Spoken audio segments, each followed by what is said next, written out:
We have to do a little bit of board business to begin with. So we're going to take care of the board business and then we'll get right to the presentation. I know you're all waiting with bated breath, so we're excited as well. So with this, I'm calling the meeting to order and announce that Gail Bushman will be the Secretary Pro Tem for this portion of the meeting. Mr. Bushman. Thank you, President Boucher, and I will run the meeting until the new president can take over. Cassie, as Deputy Clerk, would you please read the Leadership Choices Report? Certainly. As for the role of President, Jim Boucher has thrown his hat in the ring. For the role of Vice President, Lance Trollope, Treasurer, Sarah Brock, and Clerk, Corey Sillers. Jim Boucher has declared himself a candidate for the office of President. Are there any nominations from the floor? Hearing no additional nominations, I seek a motion to close nominations. So moved. Second. All in favor? Aye. Opposed? Nominations for the office of President are closed. At this time, then, I will ask board members to cast their ballots for the office of President and to pass their ballots to me. So for those who it's their first time voting or maybe don't remember from last year, the ballots are mustard color. You tear off the first page, and then the first actual ballot is white. You're going to mark the role of President, and then you're going to choose who you want to vote for, and then pass your ballot to Mr. Bushman. And then for each vote, you'll tear off another sheet of paper, vote that way.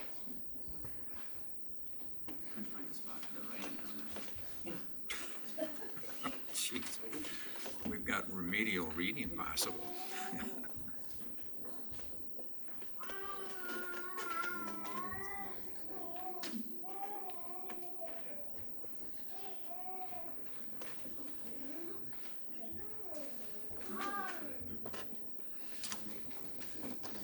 The tabulated votes indicate the board president will be Jim Boucher. Congratulations, Jim.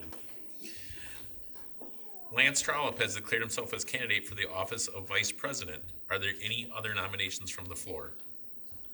Hearing no additional nominations, I seek a motion to close nominations. Second. All those in favor? Aye. Opposed?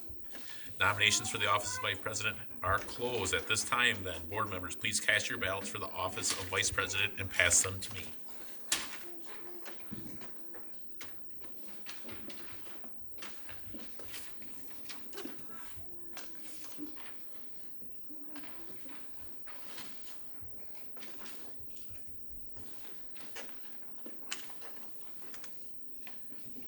The tabulated votes indicate the board vice president will be Lance Trollope. Congratulations, Lance.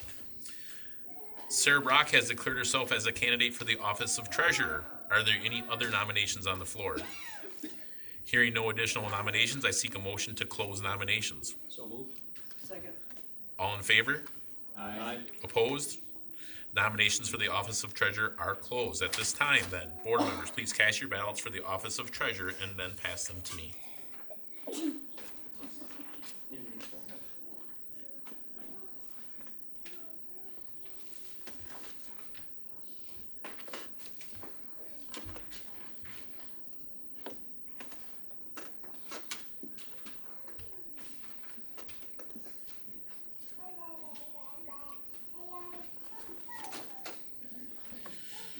The tabulated votes indicate the board treasurer will be Sarah Brock. Congratulations, Sarah. Corey Sillers has declared himself as a candidate for the office of clerk. Are there any nominations from the floor? Hearing no additional nominations, I seek a motion to close nominations. Second. All in favor? Aye. Opposed? Nominations for the office of clerk are closed. Board members, please cast your ballots for the office of clerk and please pass them to me.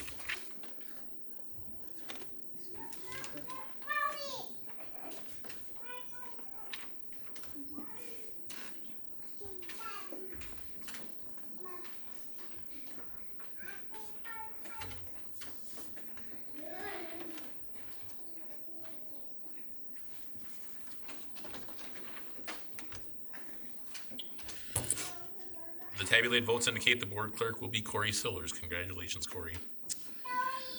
The board needs to appoint the board secretary and deputy clerk. I seek a motion to appoint Cassie Peck as board president, or board secretary and deputy clerk. Second. All in favor? Aye. Opposed? Cassie will be our board secretary and deputy clerk. Congratulations. Congratulations to all of our board officers. I will now turn the meeting over to our new board president and current board president, Jim Boucher. Thank you very much. I appreciate that, Cale. I'm going to pick up with some appointments. The first couple appointments have to be done with voting, so I would like to nominate Sarah Brock as the delegate to the 2027 Delegate Assembly, January 20th and 22nd, 2027. Do I hear a second? Second. All in favor? Aye. Opposed? Motion carries.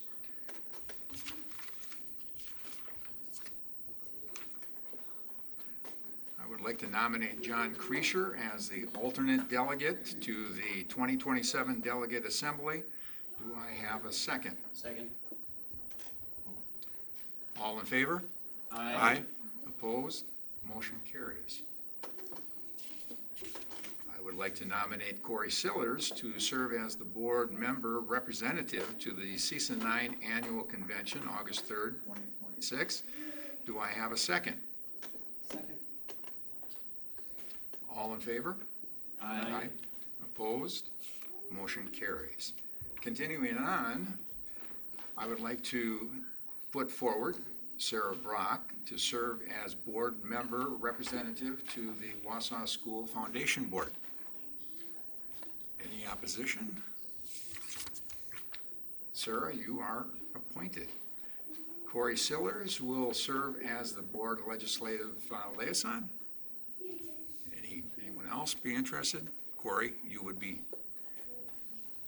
John Creasher will serve as the board member representative to the We Can Consortium Committee, as he had done in the past. I will accept him as being that, if everybody agrees.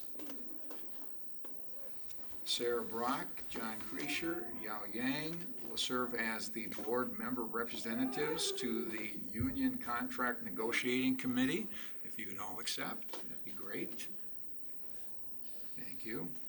John Creasher will serve as board member representative to the Gifted and Talented Committee, as he has done in the past. Move that forward if everyone agrees. Okay. Yao Yang will serve as the board liaison to the Marathon County Extension, Education, and Economic Development Committee. Yao, if you'd be interested in doing that, I'd like to put you there. Okay. I am seeking a motion to adjourn. So moved. Second. All in favor? Aye. Opposed? Motion carries. Are we ahead of time? Come up by a way station to like, don't stop. All righty, it is 5:15, and I'm going to pick up the pace a little bit here. Welcome to Wausau's Committee of the Whole. The purpose of the committee is to hear information as presented by the administrative team, discuss the information that was presented, and determine the most appropriate action to take. These actions include voting to move the topic to the next board meeting, or voting that the topic will not be moved to the next board meeting. Between the committee meeting and the board meeting, the board may ask for more information to be presented by the administrative team. The board may solicit information from constituents, or the board may deliberate on the information that was presented. During the board meeting, the school board will take official action on agenda items that have been moved on from committee meetings. We have been reading this predominantly so that everybody understands the committee in the whole and what this meeting is. It is not the regular meeting of the month. This is the preliminary meeting that must, if things are put into motion, they have to then go to the regular meeting. So this will be the last time we will read this so that everybody in the community understands what this is all about. So with that, I'm calling to order on Monday, April 27, 2026, and I'm calling to the Committee of the Whole meeting to order at this point. I am seeking a motion to approve the minutes of the March 23rd, 2026. So moved. Second. Any questions? All in favor? Aye. Opposed? Motion carries. The committee will be asked to approve the audit of the bills. Do we have a presentation, Noah, or are we just going to continue right on? Okay. I'm seeking a motion to approve the audit of the bills as stated. Second. All in favor? Aye. Opposed? Motion carries. Now, excellence in action. Riverview Elementary Principal Sarah Bundy and Associate Principal Caitlin Zhang will give a brief presentation on the great things happening at Riverview Elementary.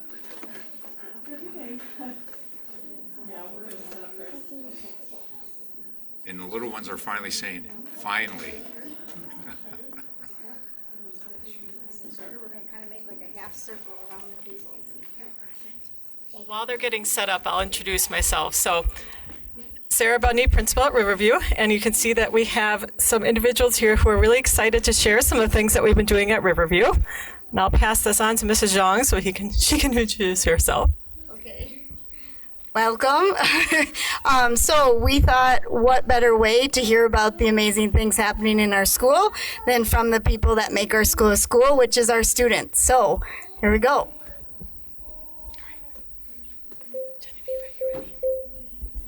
Welcome. We're from Riverview Elementary School.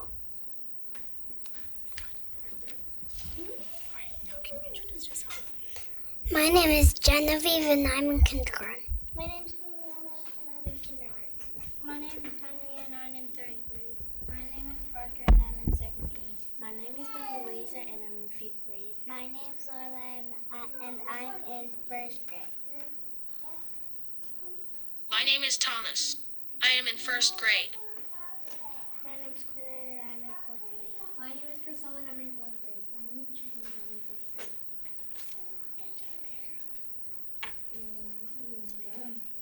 Success within a school takes a village. We're going to share with you today how we involve our students, staff, and community in that success. Please look for our student video about what they like at Riverview.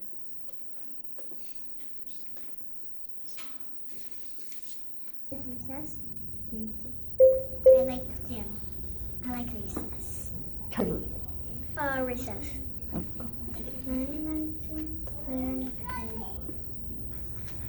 like recess. What I like about Riverview is I like going out to recess. My favorite thing is in Riverview is art. Something I like of Riverview is meeting my friends. One thing that I like about Riverview is playing with my friends and playing in the playground and learning. My favorite thing about Riverview is lunch and running and recess. Okay. I like recess about Riverview. Playing with my friends at Riverview. My friend? I like my teacher and playing with my friends. Yeah. I like that our recesses are 20 minutes long instead of like 10 or something. I like how the teachers are nice. I like about learning.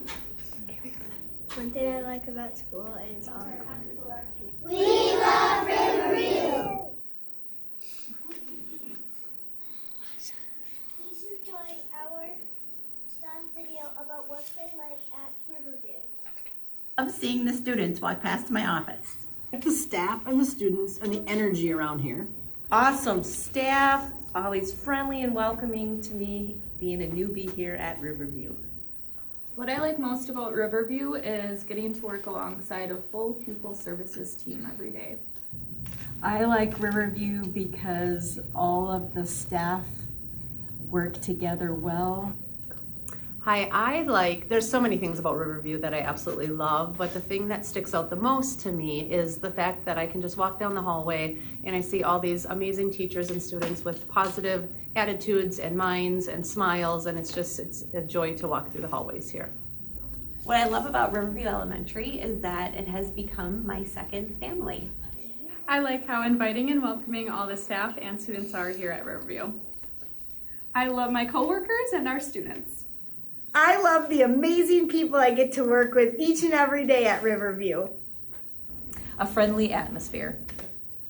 All right, I love the students, the staff, our families. We have an amazing community here, and it makes me happy to come to school and be a principal here. I love working at Riverview because we are family here. Riverview rocks!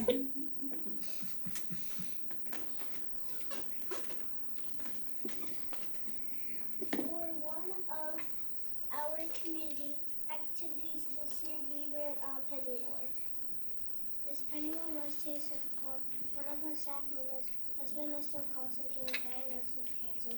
We were able to raise over $7,000. This was a great way for our school family to come together to support a member of our community.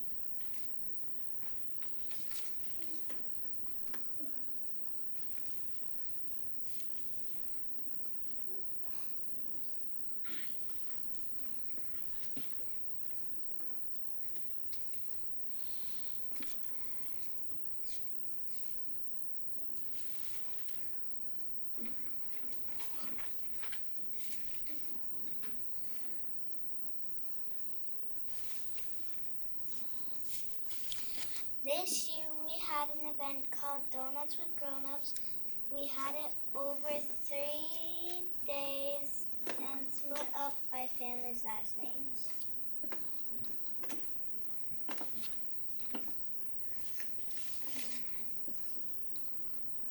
I just went. Sorry. I just went. I think we're on 19. We had over 500 students and families. There was a great conversation, community building, and yummy treats. Our review staff did an amazing job supporting set up the event and clean up after. Our new activity we started this year was cruise.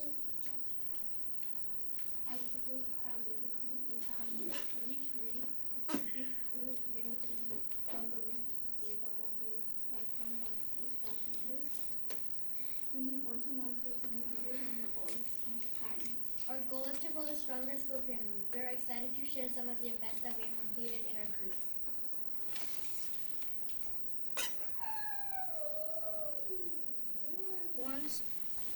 One assembly we had focused on positive versus negative communication with peers.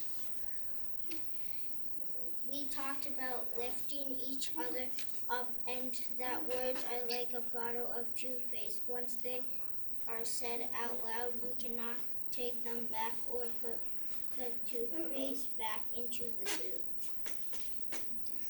In our cruise, we then made hard and negative things, crumbled them up, and created hearts with respectful, kind words. And another crew day, we learned about kindness. Mrs. Lenslick taught us a song about kindness.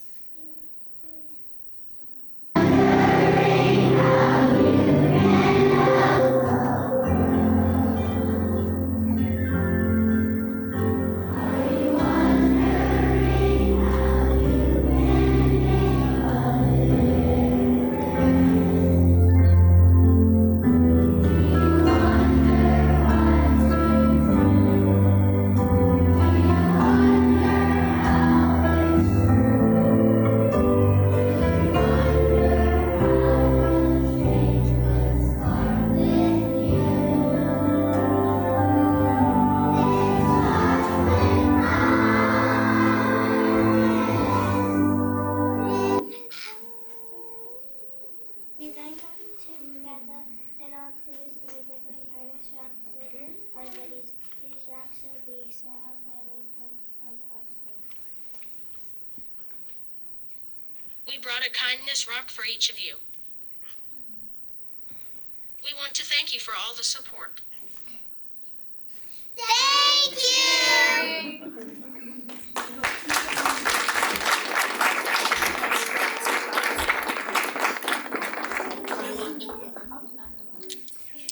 Candy. That's right. You get it, don't worry. Bring your rock. You can bring one too. Thank you very much. Thank you. Thank you. Thank you.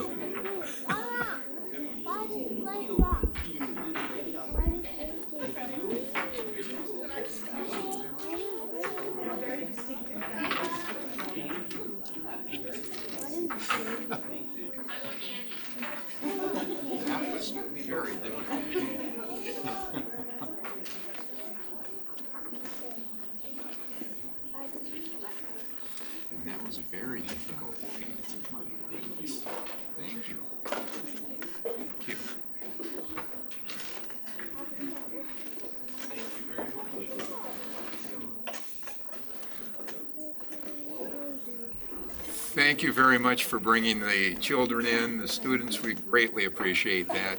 Well choreographed. Well choreographed.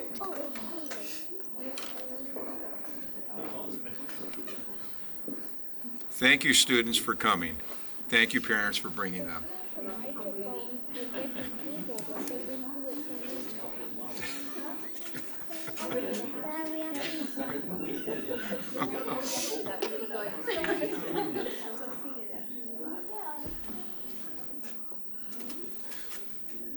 That was well done.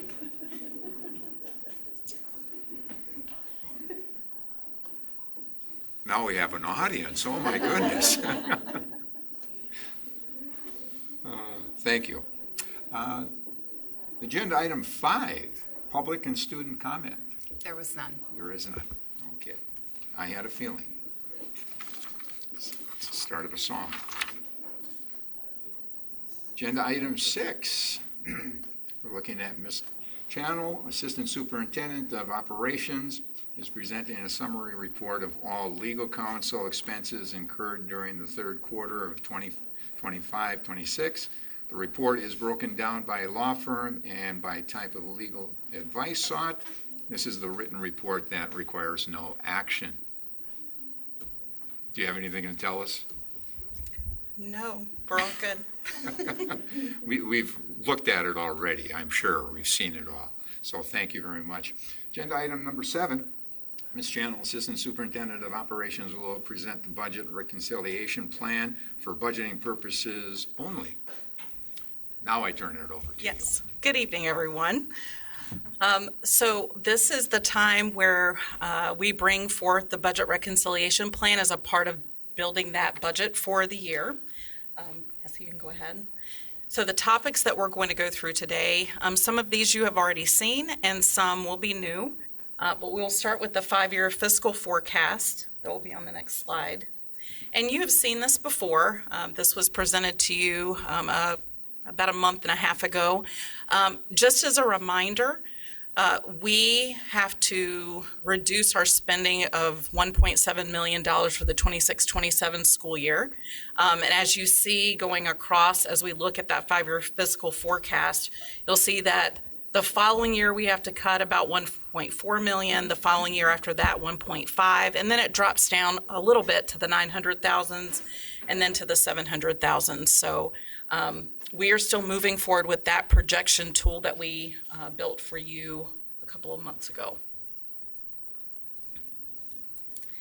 So I'm going to start with the reconciliation detailed summary, and this part here is detailing just anything that was helping us achieve that reconciliation to get close to that 1.7 million. And so we have some celebrations here. The first thing that you see listed is a decrease in certified staff. And you will see that we had a reduction of 16.90 positions. Those were classroom positions that we no longer needed due to your efforts and our community's efforts to about consolidating our schools. We actually went down 9 elementary sections with even after we have gone through and consolidated our schools for this upcoming school year. So you'll see that reflected there, as well as you are going to see the decrease in administrative staff. We had a 0.5 reduction there. So between those two, we balanced the budget. Like everything was pretty much taken care of in those two things. But we know how running our school district works. We know we're constantly looking at ways to meet the needs and make sure we're taking care of staff and students. So I'm going to go through the other parts of where we had an expense reduction, and then that next slide will be where we go into some of the budget requests that came. So you'll see, not yet. Nope, I'm sorry, I prefaced.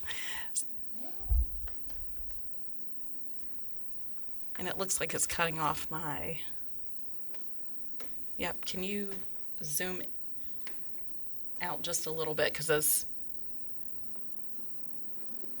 there we go. Oh. Okay, so the next one was is actually something you talked about this time last year when you moved all the middle school athletics to Fund 80. When I went back to look at that board approval, there was no explicit recognition of moving the middle school athletic directors to Fund 80.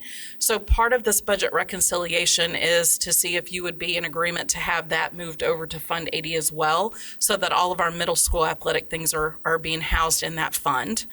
So that would be savings for us there. And then across our whole district, there is going to be reductions of about 1.5%. I was aiming for 1.25%, but in order for us to meet some of the needs and the budget requests that came in, there was a slight adjustment. I did talk to our building principals and our directors and talked about how we're all in this together. We do really great things for kids, but we want to make sure that we are meeting some of those budget requests in order to meet the needs of students and our staff. And then the next thing, the last one that is green, I will talk about this in just a moment, but we need to do a slight pay increase for our special education paraprofessionals and our health aides. So we were able to capture some of that funding out of Fund 27, so that also was a benefit for us. And then the last item here, you'll see assumption modification. There was a question that we got maybe a month ago, 2 months ago, about high-cost special education reimbursement. And when we went and looked, we were able to get $200,000 more dollars. So things were looking really good. If you'll go to the next slide, Cassie. Thank you. So in the next slide, I'm going to go through just some of the budget requests that came from directors as we were trying to make sure that, again, we're meeting the needs of our students and our staff. The first thing you're going to see on here is just a salary adjustment for a speech language pathologist. We are constantly looking at making sure that we're paying fair market rate for our positions. We're constantly evaluating that in our HR department. And our speech language pathologists were not being paid what they could get in surrounding districts in our region. So that amount there is to adjust their salary so that it is comparable and competitive. And then the second one is what I had referred to on the other slide. We needed to increase the pay for our special ed paras and health aides by about $2. We could make $1.50 work for this year with the plan of revisiting and hopefully adjusting again next year. But we're able to give them a slight increase so that that is more close to the market value for those roles as well. The next section you're going to see are some additional staff that were added. We have our WAVE administrator. She's currently a 0.5, and with the increased enrollments that have happened at WAVE over this last year, we need to make sure that we are providing that school the best way to meet the needs of students. It is really great to have WAVE as part of our district, and we get to bring in students from our district, from all around the state, even outside of our state. So a way to support WAVE. You're going to see it's as a 0.6. That really is just the 0.5 addition for making that position a 1.0, and then an additional section just so that the calendar is matching the same as Wausau East, Wausau West, and John Muir and Horace Mann. So that's why you see it as a 0.6 up there. The next budget request came through for additional certified staff for a math teacher at Wausau East, coverage for the resource room to support math at that school. That 0.3 will be added to another position so that is a 1.0. And then our high school athletics. Right now, our athletic directors at the high schools are not full-time, and their admin assistants are not full-time. And there's a lot of planning that goes into that late summer, getting ready for fall sports, and then kind of tying things up at the end of the year. So we were attempting to try to have the administrative assistants become full-time allocations so that work can still be done. They'll still have access to their athletic directors, but this was a way that we could approach it for the people that usually sit in the office and do that heavy lift of work. I'm sorry, Elizabeth, is now the time to ask questions on any of these? Sure. So that one in particular, did you say the ADs are not full-time? At our high schools, they are. Their contract's not year-round. Yes. So they're full-time, but their contract is shorter, so they don't have, they typically don't work July. So they're, I mean, they're full-time, they just don't have a 260-day contract. Okay, what are they, about 240? John, do you know right offhand? It's 220-ish. Yeah. Can I say ish? Okay. Somewhere Yeah. between an elementary principal and an associate principal at the secondary, I believe. Yeah. Is that similar to the rest of the Wisconsin Valley and in our local schools? I couldn't tell you what our other conference schools have for athletic director contracts, not off the top of my head. I'm asking the question only because being an athletic director for many years and knowing how the year is a full year job, I'm just wondering. And that was one of the considerations that we had in this situation, is that with athletics has been moved up, right? So now it's starting in early August, and typically we didn't have somebody in the office at that time. So now, preparing to go into August, the admin assistants for the ADs can get some of the ball rolling on some of those activities. But so, and it's $16,000. I'm not gonna die on this hill, but we're asking for more funds to pay admin assistants to do work because the ADs aren't there in July. Correct. Yeah. To me, that's not a good use of funds. It is 16 grand. I would like to know more about what the athletic directors should be doing in July rather than having to pay additional for that, because their compensation sure is full-time. And that is a heavy lifting month. It's Right, summer I don't for understand everybody why else, they're- but it's a heavy lifting month for athletic directors. Yeah. I think traditionally it's comparable to the assistant principals are on the same contract. Then we should break tradition this year. And if I may, I don't know if it's so much to do with the athletic director's work, but handle things like registration. So athletic registrations come in throughout the month of July, especially for our early sports like specifically football, where sometimes football even starts, depending on how the calendar lies, the last week of July. So it wasn't so much to do the AD's work, but to have somebody in the office to do that clerical side of handling registrations and making sure that the paperwork is completed for all the sports that are. But if the ADs were there, they could do that. Potentially. Well, not potentially, they could, because right now they're doing nothing. You could say, come in here and do this work, problem solved. Right, but if we extend their contract, that's gonna be a lot more than $16,000. Well, I guess I'm not suggesting adjust the pay, I'm just saying, here's what we're expecting you to do now under your current contract. So. I'm on board with what Pat's saying.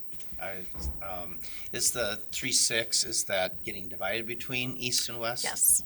And I'm sorry for the misuse of words when I said full-time. I was thinking full-time contract. So thank you for asking the question. Yeah, no, I understand where you're going with it. I just think that this is, the AD should be solving that problem within their current budget. And if they have to work a few more hours in July to make up for that, my answer is so be it. But that's. I'm gonna bet my bottom dollar to that, they're in anyway. I don't know. Because of the fact that month of July, especially with fall athletics starting in the first week of August now, and it's been looked at by being moved even more so, as we know what the WIA is pushing with football and soccer. I mean, you're doing a lot of work in the last 2 weeks of July as an athletic director, I can tell you that. That .36 says divided between the two schools. Is that divided evenly between the two schools? Because one school is 50% bigger than the other? I would have to go back and look at my document to see what the allocation was. Okay. Again, like Pat said, it's not a lot of money, but, and maybe there's something about that position that doesn't matter how many athletes there are, but I would think it would matter how many athletes there are. Well, it's not just the athletes. It's not just the athletes. It's the programs. Okay, well, you're talking about the programs. So either way, if there's 50% or whatever more participants in one school than the other, I would think there'd be more registrations, more of everything. But I could be wrong. I don't think the board is trying to berate what's been going on, but questioning the fact that our athletic directors play an important part, especially during the summer, in preparing for the fall season, especially since the fall season has now gone to the whole month of August. It's no longer the last week of August where you're talking about starting at the very beginning. So I think we're asking these questions of more of a concern about the need of having them in the office more than not. But my question also is just from a historical standpoint, we've often just done kind of 50-50, but as the populations of those two schools go different directions or the disparity increases, I think that will have to change. Is the East AD position the same as West? Correct, yeah. Full time or whatever? Yep. Yeah, and I just want to, just for clarity, like I use July as the month, but they have so many days in the year they have to put in. They may not work, so. Okay. Sounds like we need some more information about what's similar between what we're doing and our surrounding districts, and then maybe have a deeper look at how those things are being used and where they need to be used. If I'm hearing everybody right. I would rather put money into coaching salaries than I would into another administrative assistant portion, or nothing against administrative assistants whatsoever. I'm just saying with limited dollars, I think that the money's better used elsewhere within the athletic department. Well, and trying to find coaches, that's another story in itself. Because Correct. It's very difficult. Which is something I think we ought to address sooner than later anyway. Let me ask this question, John, and I'm going to stop asking questions then. How many sports programs are there at East versus West? I believe pure athletics, just athletic programs and teams, they're even with now the exception of hockey, to my knowledge off the top of my head. So we're at about 25 programs at each school. Yeah, if we want to use 25 as a number, I don't know what the exact number is right now, but yes, I believe hockey would be the only discrepancy as far as varsity sports at this time. That's what I was thinking from an AD perspective. You have the same amount of scheduling, you have the same amount of events to go to, you have the same. But from the administrative perspective, when it comes to registrations and application forms and did you get your physicals done and that kind of thing, is I imagine there's a bigger burden on a school if they have more participants. You do. Definitely. That's the administrative assistant's importance to the whole program, is the fact that they're taking care of a lot of that registration. So it's just a comparative, kind of going back to see where are we at. We're not cutting ourselves short. We don't want to do that. And I'm not suggesting that anybody's saying this, but I would say that the athletic director, activities director position is a really challenging position in the district because typically they're working from 7:30 in the morning until 10:30 at night. You can put an amen to that. Yeah. I know after having kids that have gone through the Wausau West football program, it was summer camps, it was getting ready, it was getting the auditorium, setting up presentations, making sure all of the insurance forms, chasing down insurance forms. Did I mention insurance forms? It's a full-time job for that month, and they've done it. They've done a great job. So I know I completely agree with what you're saying, Jim. It's not easy at all. Okay. Any other questions or comments? Nope, I'll finish this last section, and I have my list of Didn't things mean to to follow. derail you. No, it's great to ask questions. The last two items that are on this budget reconciliation form is certified staff addition for a program support teacher at the secondary level, just to focus on those educational outcomes for our secondary students. That is a 1.0 FTE, so full-time position that would be delegated to those 4 secondary brick and mortar buildings. And then the last budget request is a teacher on special assignment. So this person would be going into the elementary school and would be helping support behavior, which I'm not sure if that's been shared, but we've had a roadshow happening throughout the district where teams have gone to our schools and asked for feedback from staff on, what do you consider behavior and how is that handled in your building and how do we support you? And so this is a way to address some of the things that have come up in those roadshows. You will see it's a 0.5 allocation, but we are looking at funding from other sources to make that a full-time position. Elizabeth, just to clarify on the first one, the certified staff program support teacher, secondary, so that's focused solely on special ed student outcomes? Yep, that is a special education allocation. And Wendy, yes, if you can share more about that. No, I'm just trying to see, is there, and I'll beat my drum like I do every year at this time, there's no request in here for any additional gifted and talented resources for the elementary schools, correct? That is correct. I would love to see us get to a point where we at least do if we talk about special ed, and you guys have heard my speech, right? I think special ed, they're on every end of the spectrum, whatever, or however you want to measure that spectrum. And I think that the gifted and talented program continues to get overlooked for lots of reasons. We understand the funding challenges, but it would certainly be refreshing, and I know would be a message that many parents at elementary schools would appreciate if we could ever put together a G&T gifted and talented strategic plan. Where is it that we want to go? And I know there's work done on it every year, but it always seems to take a back seat to other things. So Yes. if they could at least give it some thought, that would be appreciated. Yes, thank you. Thank you.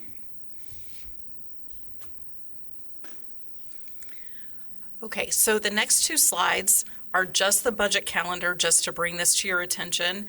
I've just put in our board meeting dates of what we will be progressing through over these next few months as we're building the budget. Cassie, you can go ahead and scroll. Thank you. We're going to stop there for a second. So as we're building the budget, per our last board meeting and time together, just talking about those capital improvements, that deferred maintenance, just continuing to bring that forward as we're making decisions. The budget reconciliation document that I brought to you is focused on Fund 10, and we were able to balance that, but that does not include any of this additional funding that is needed in order for us to meet the needs and address those capital improvements throughout our district. Thank you. So the next slide here is just giving you updates on referendums across our state. There is referendum 2025 for November, and just so that you're aware, there were 94 referenda questions, 53 of them passed at a 56.4%. This past April, there were 76 referenda questions and 46 of them passed, just for your knowledge as we're thinking into the future. The next opportunity is November of 2026. So we will be talking about budget and where you feel as the board we need to go. But just as a reminder, our district and all the districts in our state are limited to 2 questions annually. Okay, so that concludes my presentation for you. Do you have any other follow-up questions? One comment, actually, it pertains to the referendum point, and I know that you guys are working on your strategic plan. Will come to the board, to the community at some point here in the future. In slide 2 or 3, slide 4, where it says reconciliation detailed summary, that nice chart with the savings in it with the green expense reduction. My opinion, this is the kind of communication, Diana, that we should be getting out to the media now, regardless if we're going to go to a referendum or not. This is good leadership. This is good news. These are the kinds of things that if we start a cadence of positive communication, you can develop an atmosphere in the community that, oh yeah, these guys know what they're doing, right? They know what they're doing. Wausau just passed their referendum, albeit slim, by tying it to fire, right? And saying it was going to save 7 fire positions or whatever it is. We don't have that luxury of, kind of being the alarmist, no pun intended. But if we start now and work on that communication through, over time, not just right before a referendum, I think we can start building, that culture within the community that we do know what we're doing. And when we do ask for money, it is needed. And here's the things we've done historically, to prevent that need from being greater. Yes, thank you. And this is just this year. Right. We can remind them of the savings that we already realized last year as well at the same time. Yes. And I think that's started already. I think Diana has been doing a good job of getting that information out there, and talking about the fact that, where are we taking the levy and the taxes this way when others are still backfilling?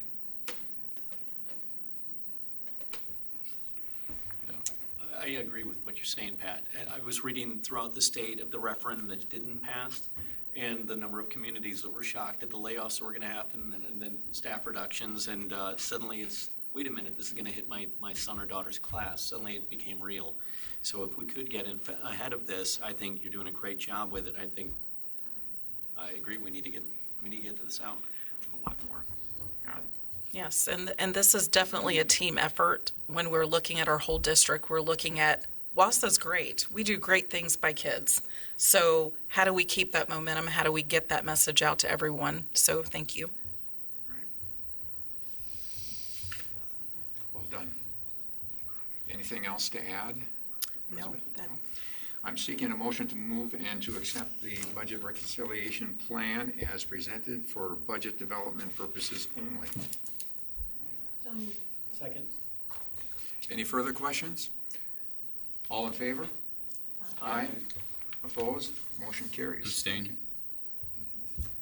Agenda item 8. And just, just to let everybody know, obviously there wasn't any mention of teacher salary here, but what I typically do throughout the year is abstain from the budget vote until the teacher salary or teacher compensation is separately voted on. And then once that's done, then I can get back into the vote of the budget. So I'll just do that again this year. Well stated. Well stated. Agenda item 8. We're looking at the head of school. We'll present the Elizabeth, you're still there. You're going to be Still sitting here. there for a little bit longer. Contract for renewal. Go ahead. Yes, thank you. It is that time again. I was in front of the board 5 years ago with our governance council president at that time, advocating for the renewal of our contract for the 21 through 2026 years. Our governance council president, Tyler, was not able to make it this evening because we have spring sports that are happening and everybody's trying to adjust to the rain and where does sports go. So he will be joining us at the next meeting. But I'll just start off with our WAMS vision that is guiding children to become lifelong learners and global citizens of moral character. And we do all of that through our Montessori principles. We want children to do things that are hands-on. We want them to be aware of themselves, that we want them to be connected to others, understand how they are a part of the bigger community.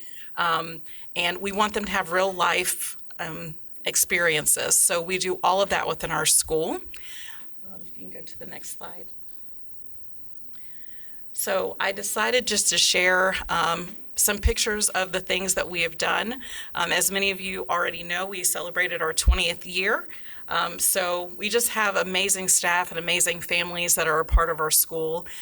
We are so very fortunate to the community for supporting the 2022 referendum that allowed for our new learning spaces, new playground, and all the things. So it's great to see all their smiling faces up there of our staff and families.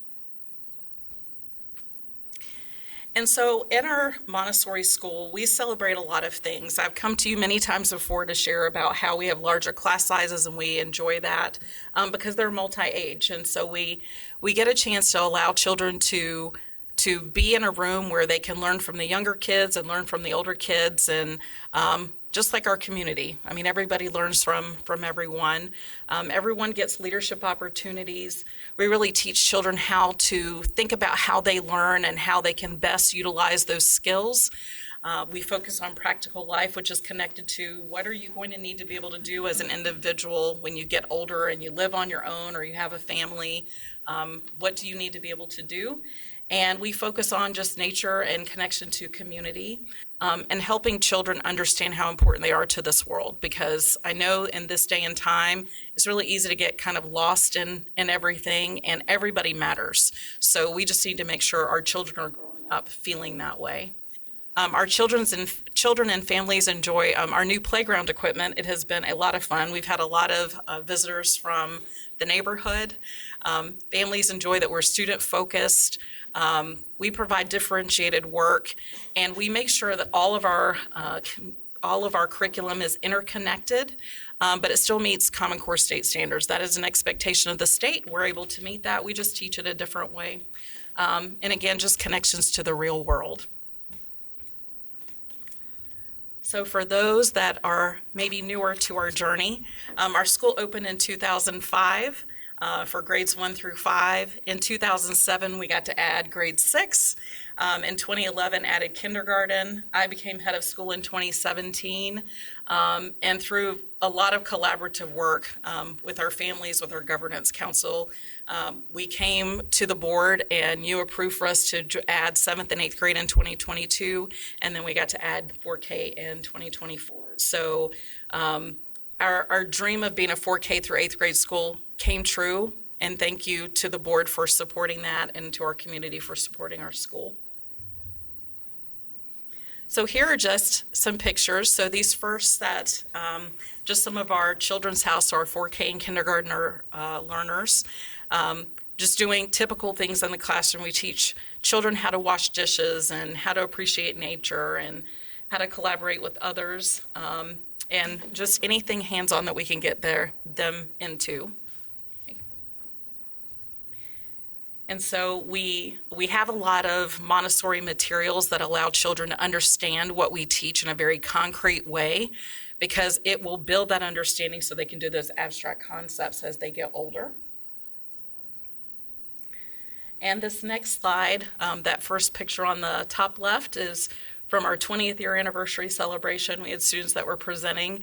We try to give them an opportunity to present to adults and to our community, because that public speaking is a part of what you have to do in life. The picture to the right at the top, our Montessori materials are very expensive. So we did Price is Right at our school assembly, so children could understand that map that one of our teachers is holding up, it was expensive. So we need to take care of the things that we have. We had a lot of fun. It was probably the loudest assembly that we've had in the time that I've been there, but the kids had a lot of fun. We always participate in Book Bowl. That's that bottom left picture. And then for 8 of the last 9 years, I've had the privilege to take students to Montessori Model United Nations in New York City, and they get to be delegates of countries that they research and talk about solving world problems, and that has been truly a gift. So I'm very proud of that. And my teacher that goes along with me to help manage the group. We love giving children an opportunity to participate in athletics, so we do intramural basketball and volleyball. We have 2 very talented dancers in our school, so they presented at MMUN at the Culture Experience Night, and I convinced them that dance is great, but pom-poms are better. So they were kind enough to oblige, and they included that in. And then the picture on that right side is just one of our former students that is graduating this year, and we're very proud of him. And then we also experience, we have G2M after school, so you see arts and crafts. We go to Madison once every 3 years, because I think it's really important for our students to have that opportunity to understand how our state works. Our adolescent community students go every other year to the farm experience. It gives them a chance to really tie into, like, you're 7th and 8th grader getting ready for high school. Who are you? Who do you want to be? What can you experience? They had a great time with all the farm animals. And then down at the bottom, sometimes they do tea parties when they're learning about history. So it's very fun and exciting. And this last slide here, I'm very proud of these kids. They're the first group that I had when I first started at Montessori, and they are now graduates, so it is great that they get to come through and do their senior walk.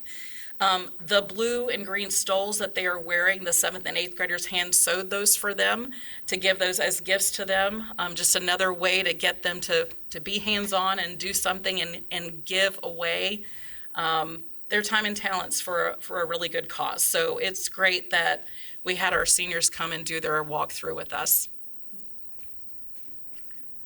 Okay, so just sharing really great things that we've done in our Montessori school over the last 20 years. I've been very fortunate to be a part of it, so thank you again for all that everyone has done to make that successful. Elizabeth, I just have to say, since I've been on the board, we've had EGL come and go, we've had EEA, come and go, and the one that has always, that was here obviously when I started and still here and, going stronger than ever, is Montessori.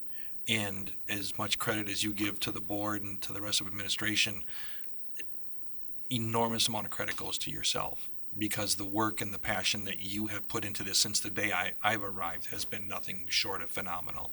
And I know you've got a great supporting cast, of peers and administrators too, but your fingerprints are all over the success of that school. So thank you for everything you've done.